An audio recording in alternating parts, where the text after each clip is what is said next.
ఫాస్టాగ్ను అమర్చని వాహనాలకు రెట్టింపు టోల్ గేట్ల వద్ద రద్దీ నియంత్రణకు జాతీయ రహదారుల ప్రాధికార సంస్థ NHAI national highway authority of India పలు చర్యలు చేపట్టింది. ఇందులో భాగంగా ముందు అద్దంపై ఫాస్టాగ్ను అమర్చని వాహనదారుల నుంచి రెట్టింపు టోల్ వసూలు చేయాలని నిర్ణయించింది.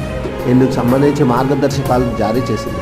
ఫాస్టాగ్ను ఉద్దేశపూర్వకంగా విండ్ స్క్రీన్పై అతికించకపోవడం వల్ల టోల్ ప్లాజాల వద్ద అనవసర జాప్యం ఏర్పడుతుంది, తద్వారా తోటి వాహనదారులకు అసౌకర్యం కలుగుతుందని అందులో పేర్కొంది.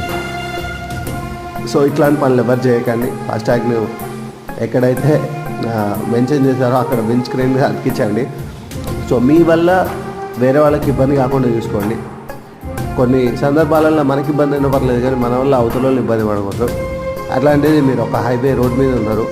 సో మీ వల్ల ఎన్ని వాహనాలు వెయిట్ చేస్తుంటే ఒకసారి ఆలోచించండి. దానివల్ల ఎంతమందికి ఎన్ని పనులు పెండింగ్లో పడతాయి. So try to avoid these things.